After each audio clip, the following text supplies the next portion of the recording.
Hey, everybody. Welcome back to the Gym Owners Podcast. I'm your co-host at Tyler F. and Stone on Instagram. Over the way is John. At JBanks FL. How's it going, man? It's going outstanding. We were just talking. We wanted to, we like dove right in, said we got to hit record. We got to hit record. We got to hit record. So we were chatting earlier. One of the things we noticed about the fitness industry, as coaches, we really have a gripe when our clients are just being bombarded by all this shitty advice in the fitness space, right? There's tons and tons of pieces of bad information for people to latch onto and get dogmatic about.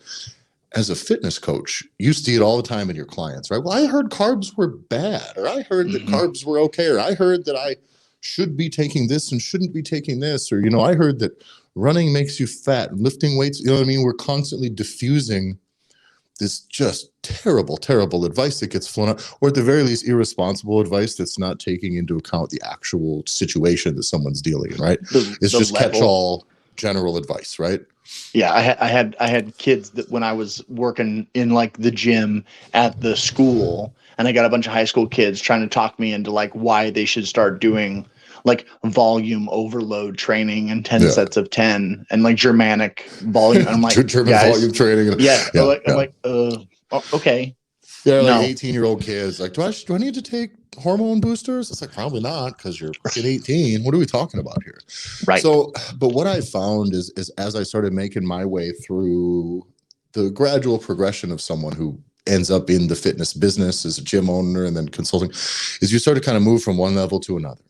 So I went from being a client at a place, like didn't know anything about exercise, not really, and didn't know much about nutrition. You just start learning, and you like read something on the internet and bring it in, like talk to it about your coach, and then your coach is like, that's fucking stupid. And then I started to realize, oh, this thing's broken, right? There's a lot of very manipulative people sending out a lot of very manipulative things, or just irresponsible things that they're putting out there.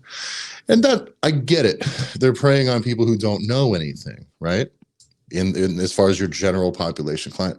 But then when you start seeing coaches advice, you become a coach, and then you start seeing the advice that coaches start following, and that's bad too. There's tons of terrible coaching advice out there, right? And you see it, we see it all the time. We both, kind of went through doing a lot of seminar stuff and teaching, try to undo a lot of the irresponsible fitness methodologies that get done out there, or things that get done very poorly. Well, because why most of the stuff that we were hearing and you would hear from people were like, well, they heard it once from someone who taught them, or maybe didn't even teach it. They just heard somebody else say it, who then said it 10 years ago, who probably heard their high school football coach say it 10 years before that. Yeah. And it's like really solid advice to continue to keep perpetuating and then sharing with the world. Yeah. And that was the thing that I realized as I was a young coach. I went from doing very little coaching to owning a gym right away. I don't do anything without doing all of it. So if I'm going to coach, I'm like, well, I'm going to make it I'm going to make it my business. That does give me the best chance of succeeding as a coach, in my opinion. For me, I don't dip my toes in things. If I have to halfway do it, I'll never get any better at it. So for me, I was like, well, I'm just going to do this. We had the right partnership. We had a good arrangement, good client base. So we're going to jump right into gym ownership. But I knew very fully that I didn't know everything about coaching, right? Yeah. So I knew right away after siphoning or filtering my way through all this bad information as just a fitness client, that as I got into coaching, what I needed to lean on, and this is, I think, the important lesson that everybody needs to learn, take away from this episode, is you need to lean on a network of people who are either further down the road or who have at least done some experimentation, so that you don't have to do as vast of a trial and error period as most people do before you get down to some really like best operating practices, like we talked about with Everett the other day. Yeah. Like best practices take time, and it takes failure, and it takes lots of people having lots of different ideas and testing them out in lots of different places. And if you're going to come up with your own best practices as a coach or as a gym owner, only based on your own experimentation, dude, you're going to be busy and you're going to be messing up a lot of people in the process, in my opinion. In my opinion, that's irresponsible. And so I knew going in that I was a new coach and that there was going to be some serious flaws in my game. So what I did was built a very solid network of people who I just trusted, right? Whether that was people you meet at seminars, or whether that was people who I would become friends with who I knew coach, and I would pick their brain. And then sometimes you learn you don't trust them sometimes, but eventually developing your own network of people that you trust in your line of work, who you can say, man, do you think this is a shitty idea? or man, I don't know how to do this, or I'm having a trouble with this client. What do I do? And having them volunteer information and answers, things like this, having that network is the only thing that kept me afloat and it kept me able to actually demand a premium for my services. It also gives you, like, I guarantee you, it gave you wisdom, right? Way beyond your years, that kind of that cheesy statement, but also the idea where it's like you gained so much from your network of people that you're surrounding yourself with, to where I think early on, when we were all coming from at learning and knowledge in the fitness space from a coaching perspective, where a lot of us lived for a long time, everything we thought about was from that perspective. And then we started to meet gym owners, or maybe we started to meet people that were kind of adjacent or just on the outside of these areas. And it was really helpful having talked to some of these dudes that had been around the block before, to where it's like, well, what about this? It's like, well, I think that guy's actually kind of really super full of shit. And you're like, what? Yeah. Really? Like, but it's refreshing to hear that sometimes. You're like, oh, good, because I didn't get it. I felt like that guy was full of shit. I didn't understand all this. And then like, I mean, I know you. I trust, you know what I mean? The guy's saying like, I know you. I trust you. I trust your judgment. We've talked. You've helped me with things that I know for sure. And I'm seeing some shit on the internet. And you're like, I don't get it. Am I stupid? And he's like, nah, that guy fucking sucks. And you're like, okay, whoa, thank God. Because it gives you sorting through that information. Yeah, man, you don't have enough time. Work, in my opinion. Yeah, exactly. You just don't have time. And so for me, it's like, well, there's value here, but there's value at just being able to have another voice that's there. Not that you are going to buy hook, line, and sinker, because I think there's another really important lesson of like, just because somebody knows what they're talking about when it comes to like coaching. Yeah, don't give them the keys to your business. Yeah, like does not mean they know fuck all about anything else. So there is that danger there. But it's like, but being able to be around enough people to be like, that guy knows what he's talking about because I can see it. Like, I don't need to hear, I can see. And then you see enough of it. Like, I think just enough gym owners, they just don't get out of their own place enough. Yeah. Yeah. That was a piece. There was a guy who was, I don't remember if he's still doing this thing, but he used to do some kind of business coaching stuff on the fitness space too. But he would always do, his thing is he would take gym owners out and just go out. Let's go tour other people's gyms. What are you doing messing around? Even if you don't want to do it in your own market, if your market's weird, or you got some ill will, with the competition in your place, I get it.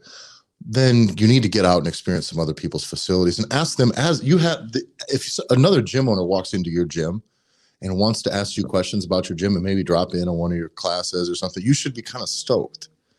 Because like, I know this is a thing that we run into a lot when we do our consulting with businesses, with gym owners. Yeah. Very often what happens is we're the only people that they can actually talk to about their business as a whole.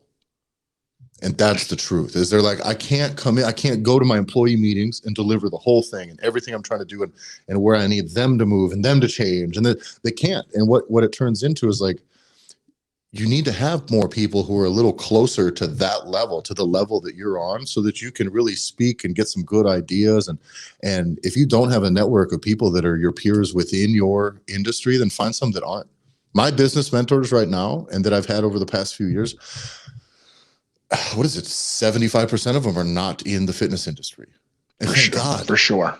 By the way, because I can learn how to survive in the fitness industry from the ones that are, but the other ones are where I get good ideas that work and that have been tested.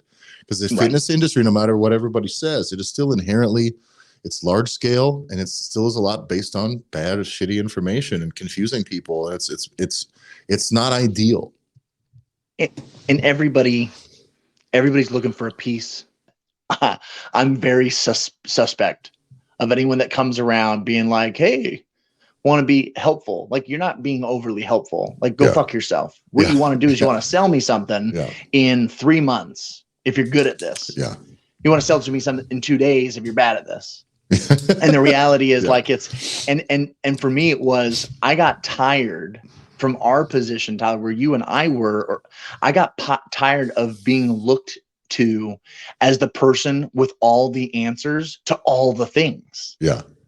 Is anyone that tries to position themselves as, this was a phrase that I used a lot in the educational space, but it was like, always be weary of a teacher that wanted to present themselves as the sage on a stage. Yeah. Right. And the idea, right, the sage is a very smart person. And the idea is that they're up there and you are blessed to be in their presence. They're going to gift you with all of their knowledge and you are going to be better because they exist. And that is a shitty fucking model. Yeah.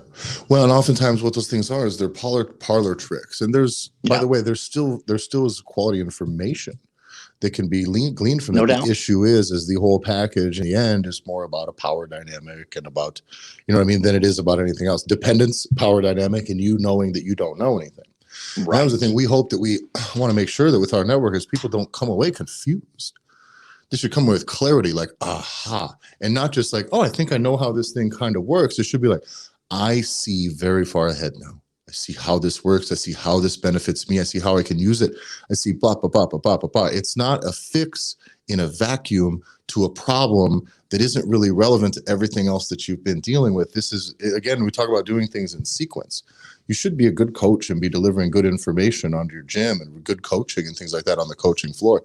And if you can't, it's your job. It's not your job to quit. But right? If you just start coaching right now and you suck, what are you going to do? You're going to try to get better. So you do need to learn, but you should be learning from people that know more than you. So you should absolutely get out there and learn, whether it's seminars, whether it's mentorship, whether it is getting a handful of coaches and people you trust, shadow people.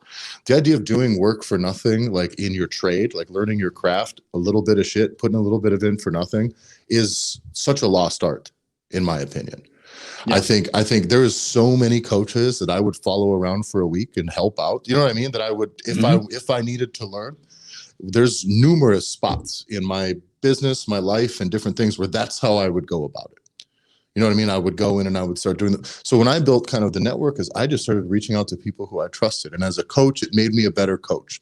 Because if I ran into something I didn't know, it wasn't left on me to my own devices through the sea of bad information. I had a limited network of people that I trusted who then could sort it out for me.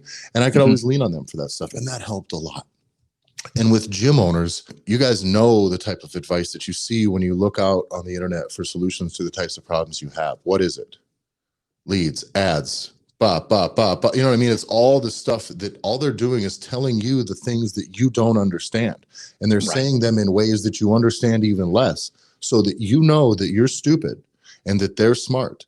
And then from there, you are dependent upon them and you must continue to pay them so that the great master of leads or whatever the fuck they're doing can continue to keep this flow of wisdom on how to get leads coming in your door. Except you don't need leads. You don't need a lot of woo shit. Where all this stuff doesn't make any goddamn sense. And if it doesn't make sense to you, I think you owe it to yourself to have a slight understanding. So anyone teaching you things that make you feel stupid, that's probably the wrong relationship.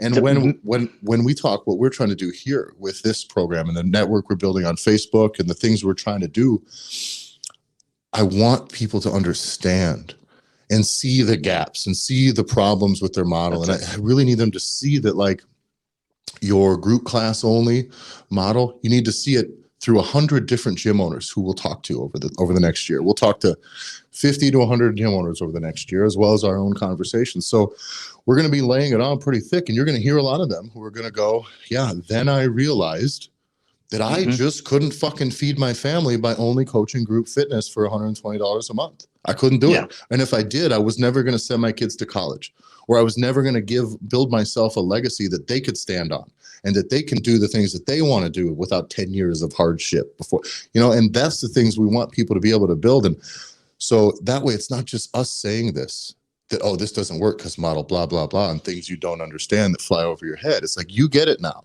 because you trust them and you trust them and you trust them, and they mapped out their experience and they connected to it.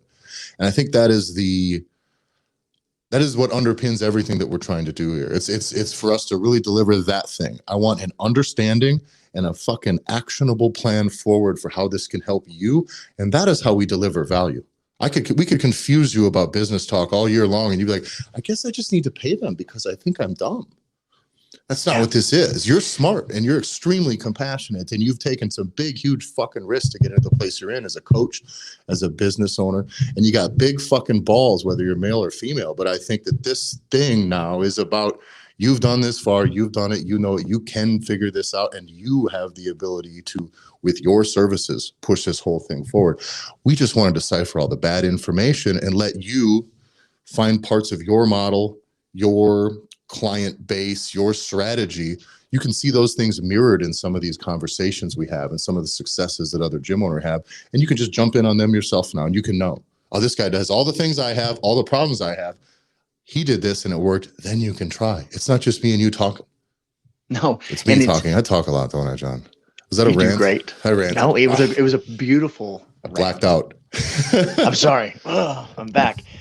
No, that's what it needs. It is. You hit the nail on the head as far as why we're doing what we're doing, and it needs to be to where the community is. It's the sole focus.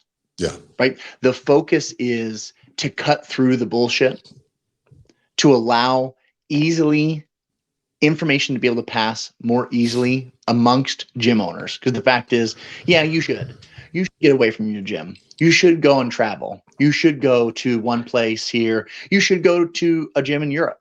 You should go to a gym in Canada. You should go to a gym in South America, and you should go to a gym on the West Coast if you're on the East Coast, and on the East Coast if you're on the West Coast, right? Yeah, maybe you simply shouldn't spend 52 weeks a year working.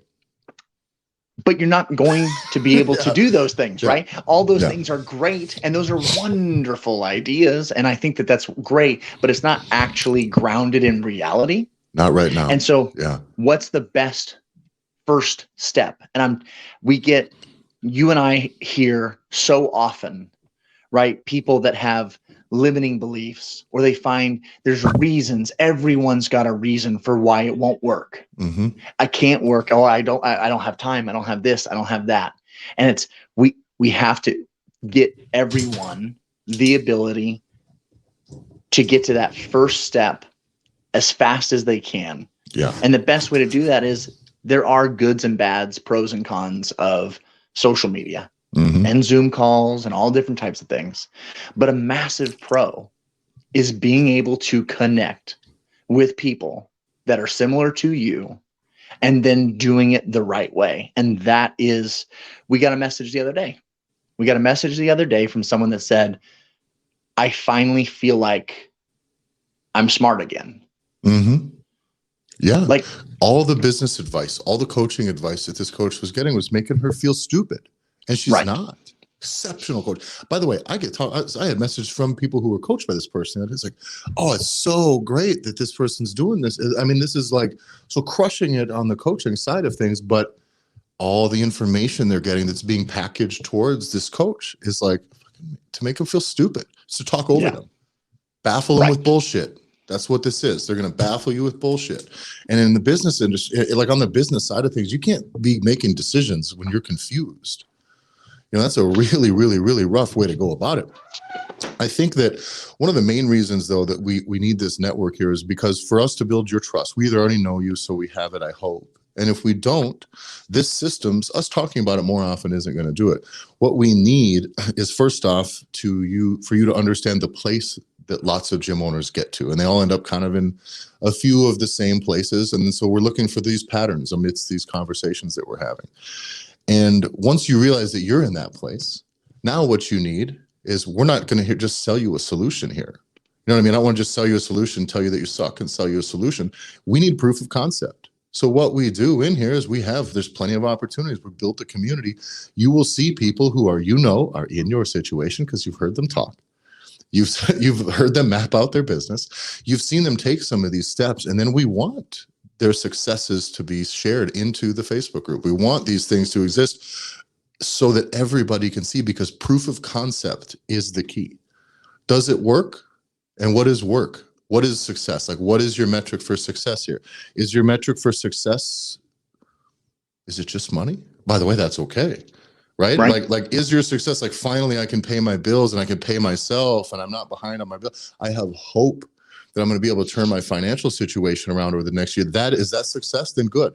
When you see that person saying that in our Facebook group about having taken some of these philosophies and ran with them, then you know when you have trust. And that's the value of a network, is that you can build trust, develop it, and it's not just out of the blue, and it's not just about talking. It's about best practices, trial and error, and seeing what works from people that are in your exact situation.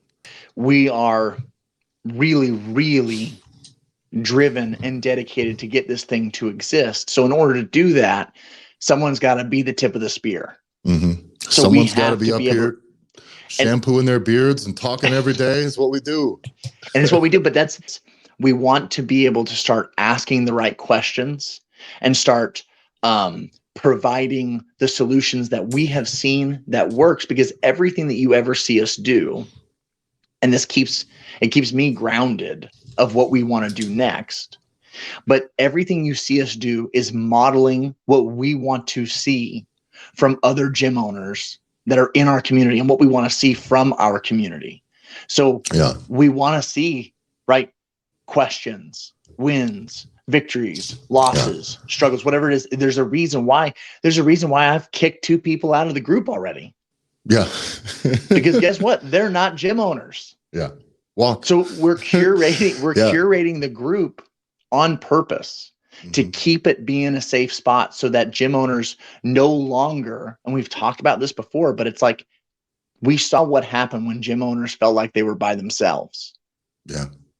And that's a lonely fucking place to be. And I don't think people fully appreciate or understand how lonely, right, entrepreneurship, solopreneurship, being a gym owner, small boutique gyms, whatever these things are that you fit into, people don't appreciate it. And you hit the nail on the head, Tyler, where our clients that were talking to us, we were literally the only people that they could talk to in the way that they were talking to us. They couldn't talk to their spouse. No, none of their coaches. And by the way, that's common. I can't talk to myself. Totally. The full length of the things that I do with our business, our consulting. My wife is involved, a fair amount, and yours is too. But like, there's a point where they're not going to know all of it, because it's like, one, they're gonna be tired of it. It all sounds like the same stuff. We're always running bits over and pack it. You know what I mean? They get to like, don't fucking sell me on this. I was like, I'm not. I think it's too much in real time. It's too much game. It's too much action. And I think that it's very common. If you're a gym owner, your woes, your successes, they're almost only yours to have. And that's not the way it needs to be. And we're not trying to do a bunch of just like, it's not all like the feel good, happy huggy bullshit. Like, we're trying to get y'all paid first off. Like, that's what I want. Like but between the martyrdom thing and the system of codependency that comes from a lot of the educational products that I see coming out on the business side of things, is just really the stuff that gym owners have to wade through a lot, because the things that we're trying to do here is about empowerment, and it's not about creating dependency. And if it is about dependency, you're in a shit relationship. We want you to be empowered, to be your own, to stand on your own 2 feet, and give you the tools going forward. So you're not just paying us money that's a sinkhole forever. This should be money that you pay. If you get into any of our stuff, take all the stuff for free and run with it. By the way, it will make you money.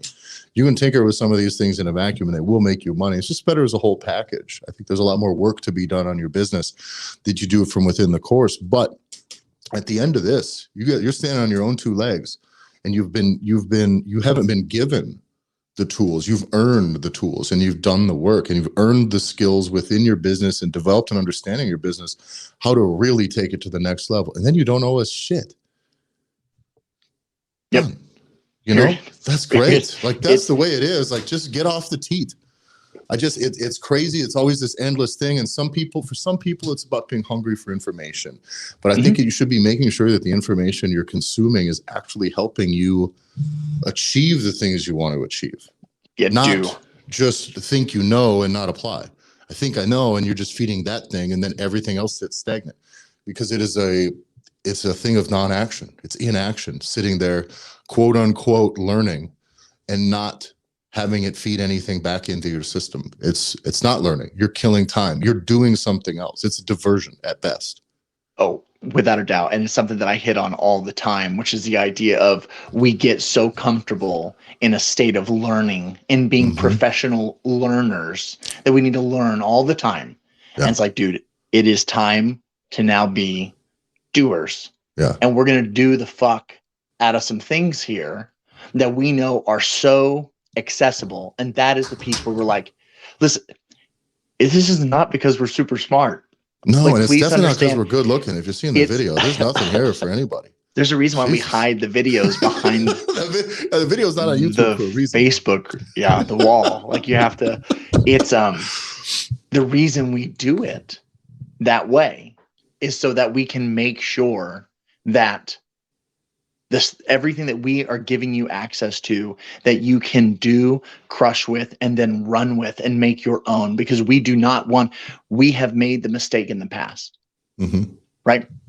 We are speaking from experience to where the people that we worked with early on depended on us too much. Yeah. And it was a game that was not one that we wanted to play. It was like, no, we cannot be your solution to all of your problems. Your problems are so deep. We cannot be the only people that are doing. You can't be a doing solution either. And this is right. You can't be if you're in your gym as a gym owner, you can't be the guy that does all the stuff. You can't be the bottleneck on action either. So there does be a thing. You have to start pushing forward. And it can't just be a thing where you plug us in and now we do it for you. That's not what this is. No. This has got to be about empowerment, meaning you're going to build this thing your way, the way you want it to be, in a way that makes you money right away. This isn't some sort of long-term fucking wacky bait and switch hustle here. No, and that was early on where we talked about how we were going to do this thing, and it was going to be something where it needs to be that you can make the money back, right? If you're going to invest with us, you're going to get that money back, and then in spades, right, in tenfold, because it's now the work that you have put in to make the thing possible. Yeah. Not because we continue to give you more and we're super smart and every new thing we give you is super, super awesome. Like we think we're awesome, but but I definitely think I'm awesome. But the reality is that your ability to make more money, the clients that we have worked with, Tyler, that have crushed beyond anything that you and I ever thought would have been possible initially, was because they were just as hungry as we were. Yep. There's a moment. Successful. There is a moment, and this is what I want to send you guys off with, I guess, too. We'll wrap up kind of on this one, John. There is a moment that our most successful clients have had, and they all arrive at the same moment. And I'm guessing most of you, when you are starting to consume this type of information that we're putting out and joining these networks like we talked about, you're probably close to that point.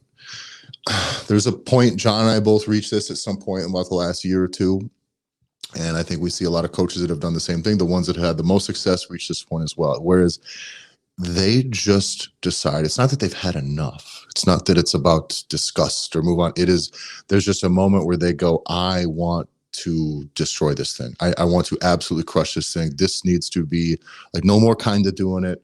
No more getting by, no more nothing. There's a moment when you realize that you're fucking good at it. And it's not about entitlement. You're like, I'm fucking good at it. I have what it takes to make this work. Let me find out the few things that I need to do and let's just go. All out, investing big time, long-term, building and making tremendous offers and big moves. The amount of changes we've seen out of some places in the last 12 months would literally, if we spoke numbers, you wouldn't believe it. So we don't speak the numbers. You wouldn't. So I don't. Right. And I don't want y'all to just like try to mimic their thing either, because it's not your thing. But in the end, what it is they're just ready. A switch gets flipped, and it's not something that happens. It is a decision, but there's a moment where you decide that like you're good enough, you're better, you're good enough. You have everything it takes. You already have. If your gym's already open, you're kind of obligated to try and do well with it. Yeah. If you're not. Right. And oftentimes people just get to the conclusion like, shit, maybe I haven't given myself the best chance to succeed here. Or I was accepting a level of success that I will not accept anymore. And that's usually the big one, is the day you want more from yourself and you won't accept anything less. You ask the same thing out of your fitness clients as well. I want you to take care of yourself better. I want you to love yourself. I want you to work harder. I want you to be driving forward and crushing goals. Like, we want that for your clients. You impart that into your clients. You hope that they learn that. And most gym owners sit on that in their business. And they go, well, I guess I'll just take whatever walks in the door, and that sucks. That's a rough way to go. So we weren't going to turn this one into a pitch about the thing. I was really going to talk about the building the network. So what I want you to go back into the stuff that we had that we've already put out. There's some of those exercises, what the Alpha Delta framework, there's some of the other ones that you're going to see coming out where you can start experimenting with this. Just start thinking about your business in these terms. You don't got to buy no course this week. You don't got to do shit. But I want you to just start thinking about things in these terms and decide, when are you at that moment? What is that moment for you? When does everything pivot to where you're like, oh, I want to actually be successful at this? And that doesn't mean sell out. It doesn't mean compromise. It doesn't mean do a shit job. It doesn't mean selling fucking Herbalife. You know what I mean? That's not what it is. But when you're ready, find yourself a good network, people you trust who are making moves, who can make you maybe fail on your behalf or have already failed so that you don't have to. And that's the benefit of a big network. And that's what we're trying to put together here at the Facebook group, at the Gym Owners Movement Facebook group. You should find the link in the description. Yeah. And trust that group are not people that in order to get in, you don't have to spend money with us. No, this is something that was also really important. This is that to grow a true community of people that are able to freely give information and be able to freely give and share and be genuine. We can't stack the deck. No, that's not what this is. It needs to be community first. And then if there's value, when you're ready, we're here. But until then, you are now surrounding yourselves with people that are going to make you better and make your gym better. And the rising tide, right, lifts all boats. Well, and by being a part of a network, whether it's formal or otherwise, build your network in all sorts of things, right? But being part of a network, whether it's formal or otherwise, should give you the confidence that you have in making decisions and knowing, like, okay, because you feel like you're on an island a lot, and that's not the case anymore. So get in that Facebook group. Links in the descriptions. You can follow the show at the Gym Owners Podcast on Instagram. You can follow me at Tyler F. Stone, and John is at JBanksFL. Awesome, guys. Thanks a lot for watching, listening. So we'll see you guys soon. Bye.